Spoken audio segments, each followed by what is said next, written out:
మనము నేర్చుకోవడానికి మనం సిద్ధపడుతున్నాం. అయితే ఈ విషయాలు మనము ఇంతకుముందు విన్నా కూడా మనం చాలా జాగ్రత్తగా నేర్చుకోవడానికి మనం ప్రయత్నం చేద్దాం. అపోస్తుల కార్యాల గ్రంథము మనము బైబిల్లో 10 మంది కొరింథీయులు, అపోస్తుల కార్యాలు, అలాగే తెస్సలోనిక అని, ఎఫెసీ అని అట్లాగా దాన్ని పూర్తిగా మనం చదవాలి. కొరింథీయులకు రాసిన పత్రిక కానీ, ఎఫెసీలకు రాసిన పత్రిక కానీ, అక్కడ ఉన్నదాన్ని మనం ఖచ్చితంగా ఏం చేయాలంటే దేవుని విషయాలు కనుక దైవజనులు కనుక వాటిని కూడా మనం గౌరవించి మాట్లాడడానికి ప్రయత్నం చేయాలి. ఇక్కడ సౌలు అనేటువంటి వ్యక్తి ఉన్నాడు. ఈ సౌలు అనేటువంటి వ్యక్తి మరి చాలా చదువుకున్నవాడు. ఈయన మోటివాడు కాదు, చదువుకున్నవాడు. గమాలియేలు అనేటువంటి వారి దగ్గర పాండిత్యాన్ని సంపాదించిన వాడు, మంచి తెలివితేటలు ఉన్నవాడు. అటువంటి వాడు ఎవరి మీద ఆధారపడ్డాడంటే గమాలియేలు అంటే ఈ లోక అధికారుల మీద ఆధారపడి, ఈ లోకంలో ఉన్న అధికారులే నన్ను ఆదరించగలరు, ఈ లోకంలో ఉన్న అధికారులే నాకు అన్ని చూపించగలరు అనుకొని తన జీవితాన్ని ఏం చేశాడంటే ఆయన గమాలియేలుకు దేవుడికి పోటీ పెట్టుకునేటువంటి పరిస్థితి జరిగింది. అయితే ఈ లోకంలో చాలా మంది కూడా మనుషులను వాడుకొని వదిలేసే వారు కూడా ఉంటారు. అర్థమైందా?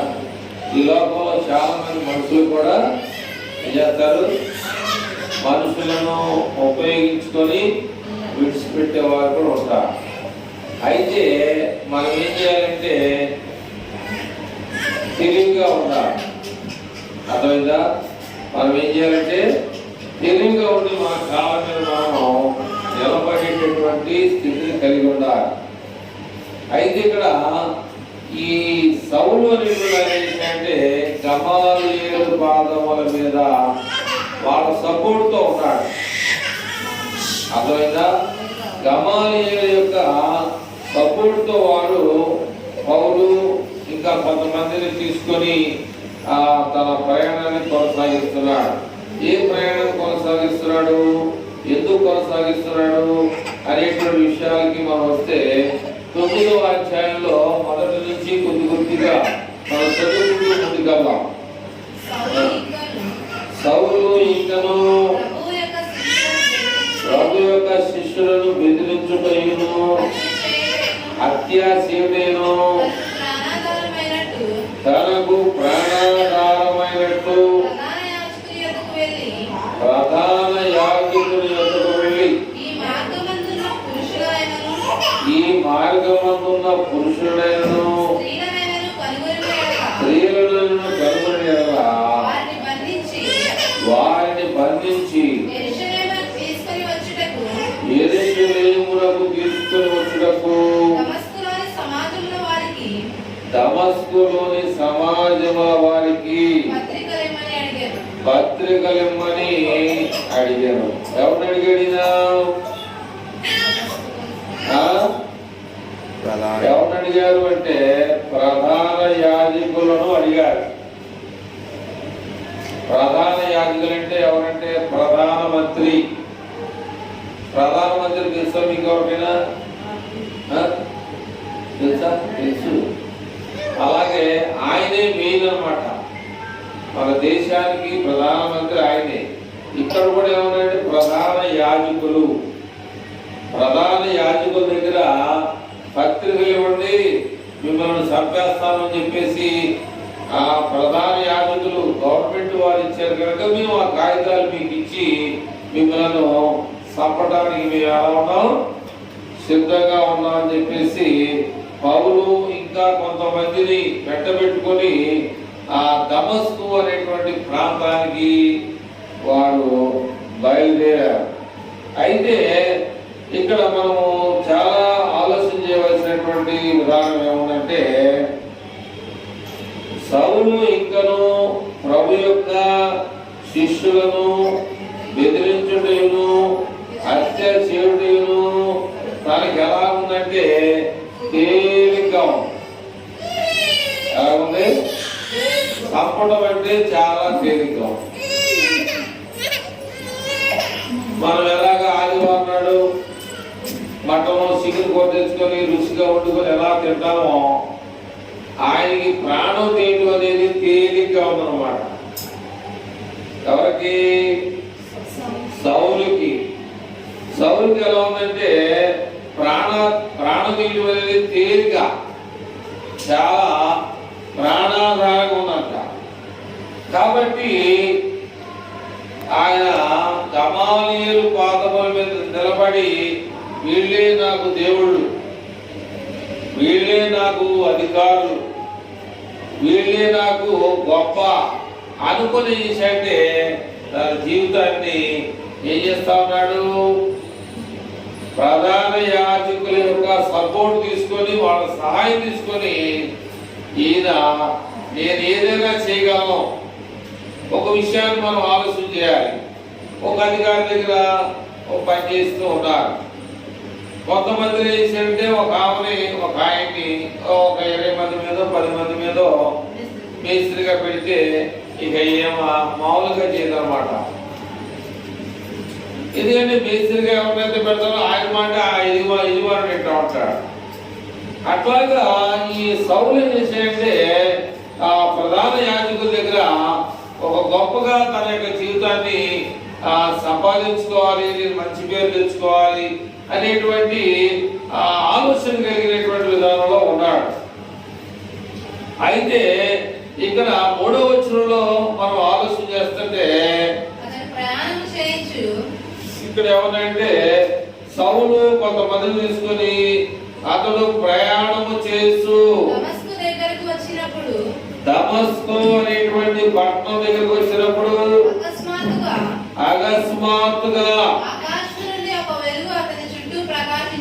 అకస్మాత్తుగా ఆకాశము నుండి ఒక వెలుగు అతని చుట్టూ ప్రకాశించెను. అప్పుడు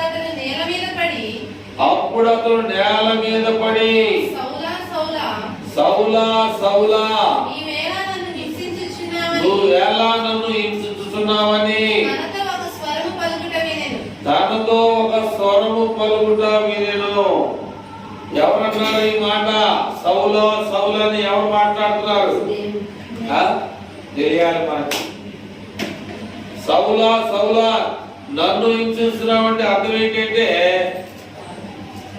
6 నెలలు సాహసం చేస్తే ఆడే ఈడవుతాడని ఉంది సామెత. మంత్రాలు 6 నెలలు సాహసం చేస్తే ఆడే ఈడే వాడవుతాడని సామెత ఉంది. 60 సంవత్సరాలు వచ్చిన దేవుని మాటలు మనం మన హృదయంలో ఏం చేసుకోలేకపోతున్నాం?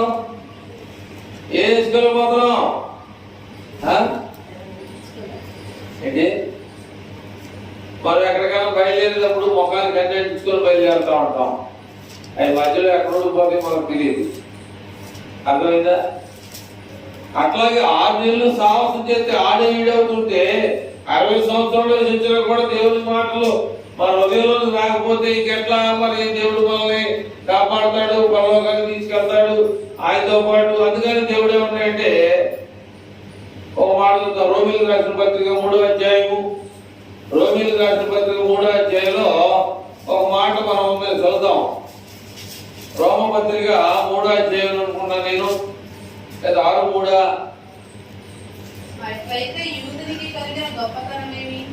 అది కాదు, నీతిమంతుడు లేడు. అది కాదు. ఎన్నో వచ్చిన 3:11.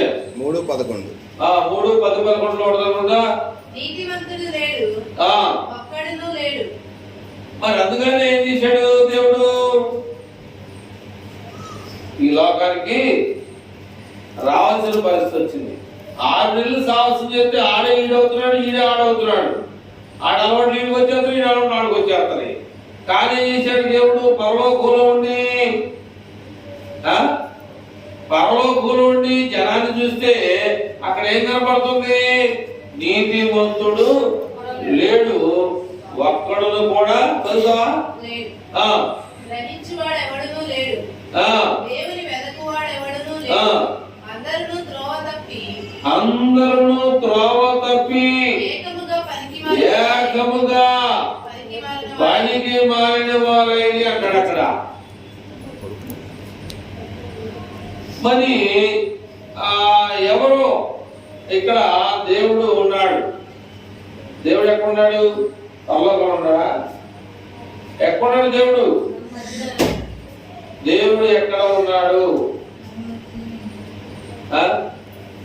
ఒక ఆయన పాట పాడితే ఏమంటే, ఎక్కడున్నావు దేవా చిక్కుపడినా అంటే చిక్కుపడాలి ఆయన. అర్థమైందా? ఆయన ఎక్కడ చిక్కుపడాల, ఆయన మన మధ్యలో ఉన్నాడు. అంటే నీకు నాకు ఏమైనాడు చెప్పట్లా, కనపడకుండా ఉన్నాడు. ఆయన ఆత్మస్వరూపిగా మన మధ్యలో ఉన్నాడు. ఆత్మస్వరూపిగా ఎలా ఉన్నాడో మొదటి తిమోతి రాసిన పత్రిక 6:16 మనం చూస్తే ఆయన ఎలా ఉంటాడో మీకు తెలిస్తే బాగుంటది, తెలుసుకోవాలి. ఆయన ఎలా ఉన్నాడు అంటే మొదటి తిమోతి రాసిన పత్రిక 6:16 అనుకుంటున్నాను నేను. కాబట్టి సమీపింపరాని తేజస్సు అంటే ఏంటి? సమీపింపరాని తేజస్సు అంటే ఏంటి? సమీపింపరాని తేజస్సు అంటే మనకు దూరంగా ఉందన్నమాట. ఒకవేళ మోసేదేమన్నాయంటే దగ్గరికి వచ్చావా కాలిపోతావు, జాగ్రత్త. అయ్యా నిన్ను చూడాలని నాకు కోరిక, ఆశ ఉంది. కానీ దేవుడు ఏమన్నాడు? సమీపింపరాని దగ్గరగా లేడు. ఒకవేళ నువ్వు దగ్గరికి వెళ్ళావు అనుకో ఏమైపోతావు? ఆయన వచ్చినప్పుడు అగ్నిలో కూడా బాప్తిస్మం ఇస్తానన్నాడు. నీళ్ళలోను పరిశుద్ధాత్మలోను అగ్నితో కూడా బాప్తిస్మం. అగ్నితో బాప్తిస్మం ఇస్తే కాలిపోవా? ఆయన ఉన్నాడు. కాలిపోతా ఉండడానికి షడ్రకు, మెషకు, అబేద్నెగోలు మీరు తెలుసుకోవాలి. అగ్నిగుండంలో 700 చేశారుగా. నెబుకద్నెజరు మాట విన్నందువలన ఈ షడ్రకు, మెషకు, అబేద్నెగోలను తీసుకెళ్లి ఆ గుండంలో పడేయంటే కాలిపోయారా? మరి ఏమి విన్నారు? ఏ వాక్యం విన్నారు? అగ్ని చేత బాప్తిస్మం ఇస్తుంది. ఎవడన్నా బాగు చేసేది అగ్ని చేత బాప్తిస్మం కట్టిస్తాడు దేవుడు? కాలిపడు. అదే అర్థం కాని మాట. ఆయన ఆత్మరూపంగా మాట్లాడంటే మామూలుగా మాట వేరు, దేవుని యొక్క మాటలు వేరు. మనము నోటికి ఏదొస్తే మాట్లాడేస్తాం. ఆయన అవసరాన్ని బట్టి మాట్లాడతారు, కానీ అవసరం లేని విషయాల్ని ఆయన ఏమంటారు? ఎక్కడ పడితే అక్కడ మాట్లాడకూడదు. నీ నాలుగుని అవసరాన్ని బట్టి ఉపయోగించాలి. అంతేగాని నీ ఇష్టం వచ్చిన చోటల్లా మాట్లాడితే దేవుని ఆత్మ కాదు. సాతానుడు అనేక విధాలుగా మాట్లాడడానికి ప్రయత్నం చేస్తూ ఉంటాడు. కాబట్టి ఇక్కడ మనం ఎక్కడ ఏది మాట చెప్పాను? దేవుడు ఎలా ఉన్నాడంటే సమీపింపరాని తేజస్సులో చదువు ఆయన మాత్రమే ఉన్నాడంట. మిగతా వాళ్ళు ఎవరు పేరేంటి? మోషే గాని తర్వాత వచ్చిన ఆయన పేరేంటి? మోషే తర్వాత ఆయన పేరేంటో గుర్తురాట్లా. యెహోషువ, న్యాయాధిపతులు, ఇంకా నెహెమ్యాని, ఇంకా అనేక మంది ప్రవక్తలు, 40 మంది ప్రవక్తలు ఈ బైబిల్ రాశారు.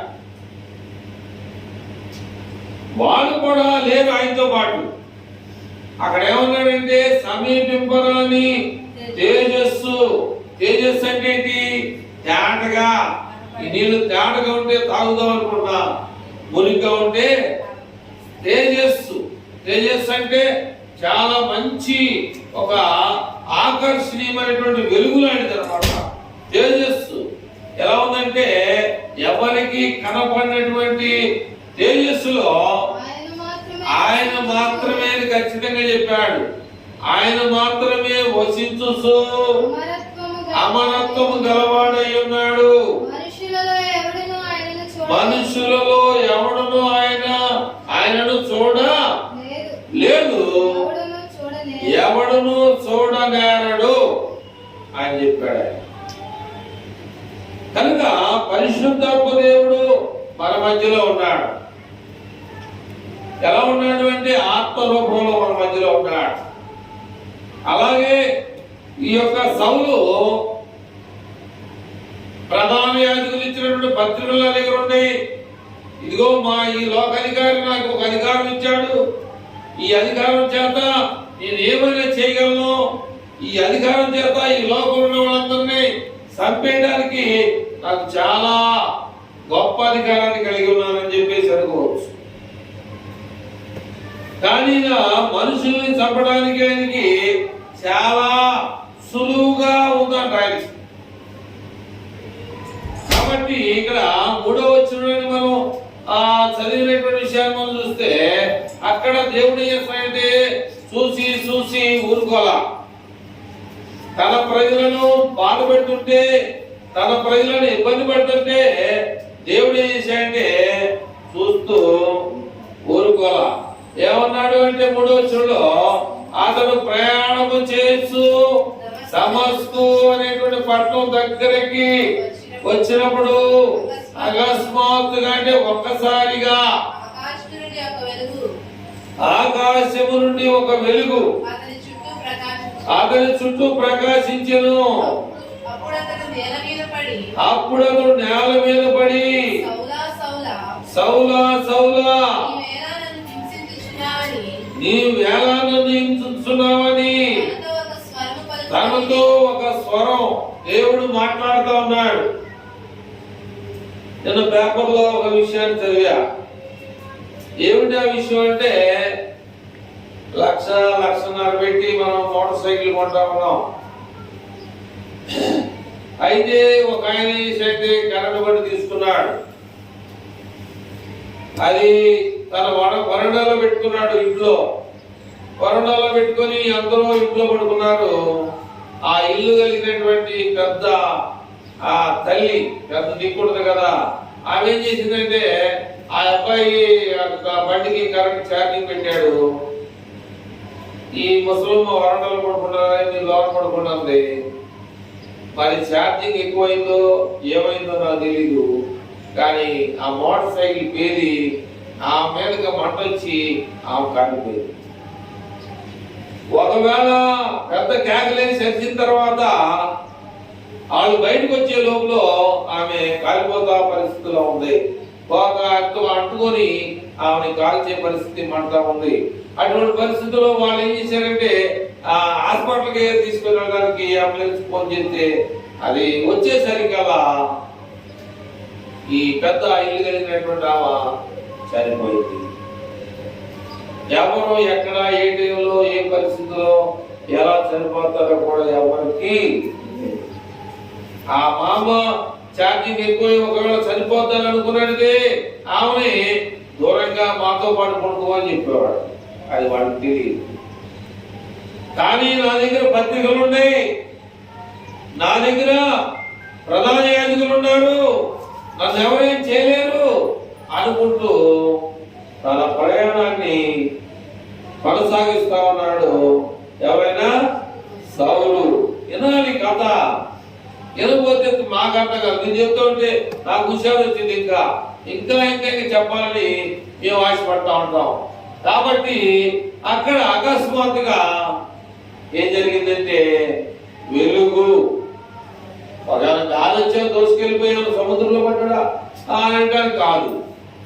ఒక లైట్ వేస్తే మన కళ్ళకి ఈ బైబిల్ చదువుతానికి ఎలాగో అక్కడ అకస్మాత్తుగా ఒక వెలుగు వారి మీద పడిన తర్వాత అక్కడ ఏమన్నాయంటే సౌలా సౌలా నువ్వేళ నన్ను హింసిస్తా ఉన్నావు. ఒకవేళ నిన్ను నీరు పొరువారిని హింసొచ్చు, ఒకవేళ నీకు విరోధులు ఎవరైనా నిన్ను బాధ పెట్టవచ్చు, నీకు ఎవరైనా నిన్ను హింస పెట్టాలని అనుకుంటా ఉండొచ్చు. కానీ నువ్వు దేవుని ప్రార్థన చేయాలి. నువ్వును ఆమె వివాదం పెట్టుకోకూడదు. నువ్వు ఆమె ఏం చేయాలంటే వివాదం పెట్టుకుంటే దేవుడు వదిలేస్తాడు.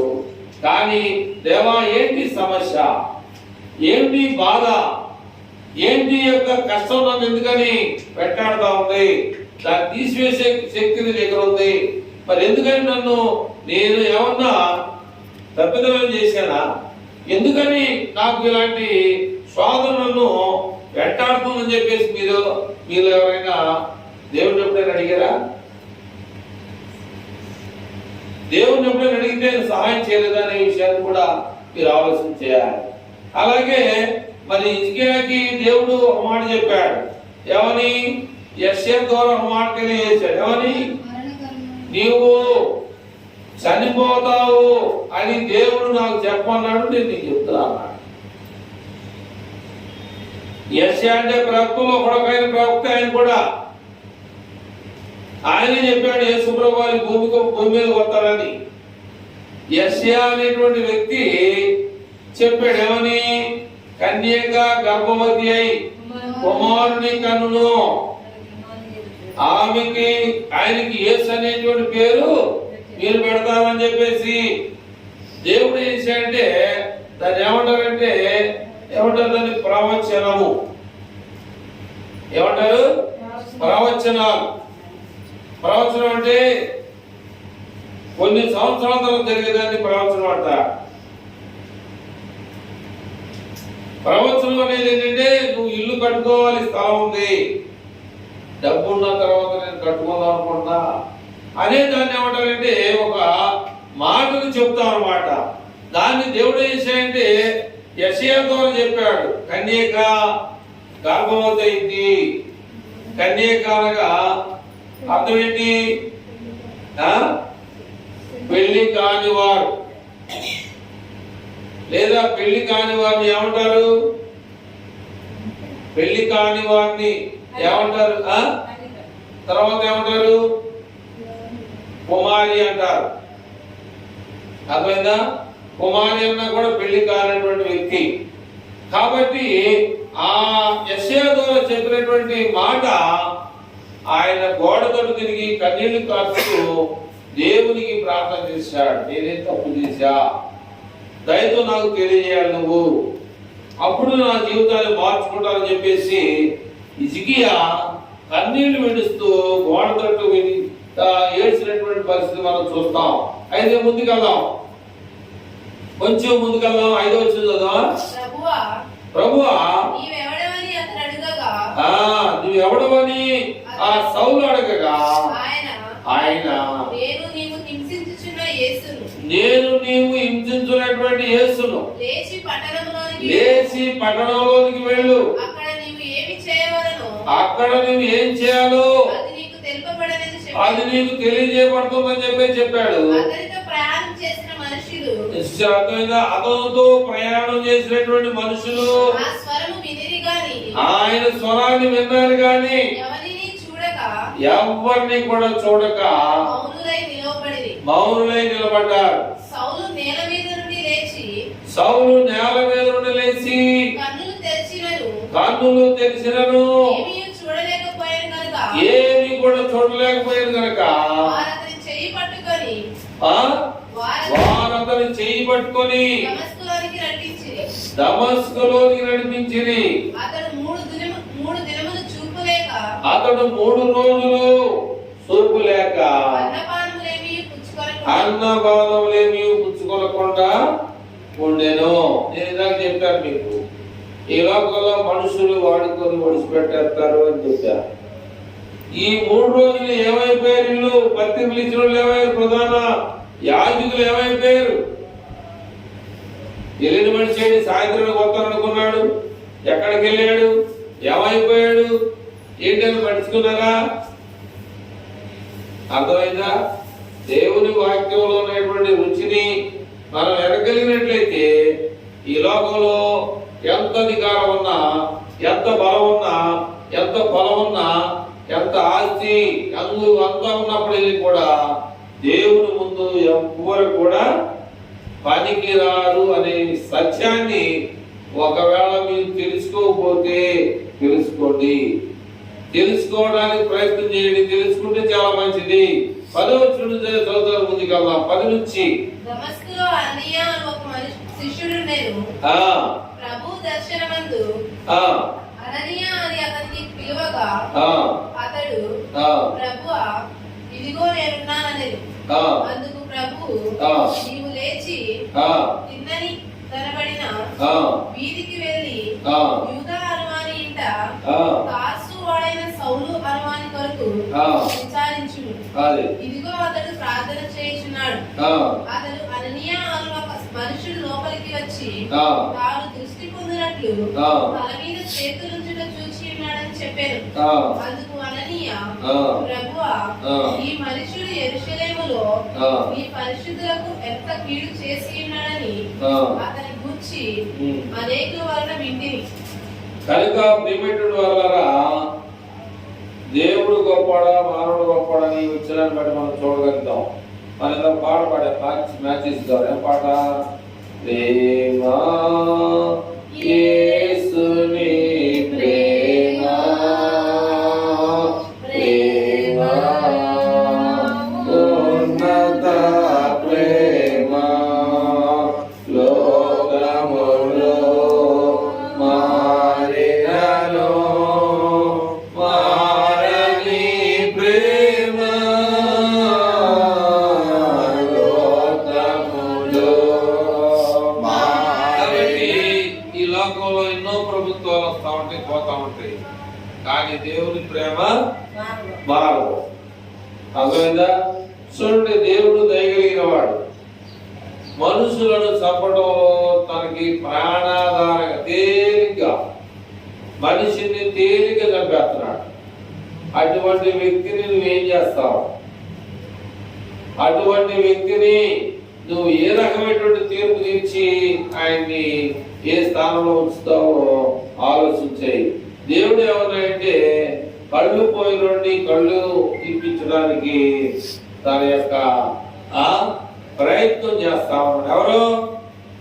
ఎవరు ఏమన్నాం మనం? ఏమన్నాం? దేవుడు అక్కడ చెప్పాడు, దమస్కులో ఏమన్నాడంటే తిననటువంటి మార్గంలో అననీయ అనేటువంటి మనుషుడు ప్రార్థన చేస్తా ఉన్నాడు, వెళ్ళి ఆయన్ని కలుసుకో అన్నాడు. అననీయ ఏమన్నాడు అంటే, అయా నీ ప్రజలితను చాలా మందిని చంపేశాడు, చాలా మందిని హింసపెట్టాడు, చాలా మందికి ఇబ్బంది పెట్టాడని చెప్పేసి ఆయన చెప్పాడు. అయితే ఏమన్నాడు? ఎన్నో వచ్చిన పద్నాలుగా ఇక్కడను నీ నామమును బట్టి ఏ కడను నీ నామమును బట్టి ప్రార్థన చేయు వారినందరినీ బంధించుటకు ఏ కడను నీ నామమును ప్రార్థన చేయ వారందరిని బంధించడానికి అతడు ప్రధాన యాజకుల వలన అతడు ప్రధాన యాజకుల వలన అధికారం పొంది ఉన్నాడని ఉత్తరమిచ్చి అధికారము కలిగి ఉన్నాడని చెప్పేసి చెప్తున్నాడు దేవుడికి. అందుకు ప్రభు నీవు వెళ్ళుము, అన్యజనుల ఎదుటను రాజుల ఎదుటను ఇశ్రాయేలు ఎదుటను నా నామాన్ని భరించడానికి ఇతడు నేను ఏర్పరచుకునేటువంటి సాధనమునై ఉన్నాడు. ఇతడు నా నామము కొరకు ఇతనికి ఏం చేయాలో ఏం చేస్తే బాగుంటుందో నాకు తెలుసు, కానీ నీ పని నువ్వు చేయంటూ 17 వచ్చిన అంటే అననీయ వెళ్ళి ఆ ఇంట ప్రవేశించి అతని మీద చేతులు ఉంచి సౌలా సహోదరుడా, చూడండి ఎలా గౌరవిస్తున్నాడు. సౌలా సహోదరుడా, సౌలా ఎంతో మందిని చంపినోడా అన్నాడా? సౌలా సహోదరుడు చాలా మంది చంపావు కదా, దేవుడు దయ నీ దయ నానే ఉంది, ఆయన కళ్ళు ఇమ్మన్నాడు. తీసుకొని ఏమన్నా ఎటకారం గాని మటకారం గాని ఏమన్నా అన్నాడా?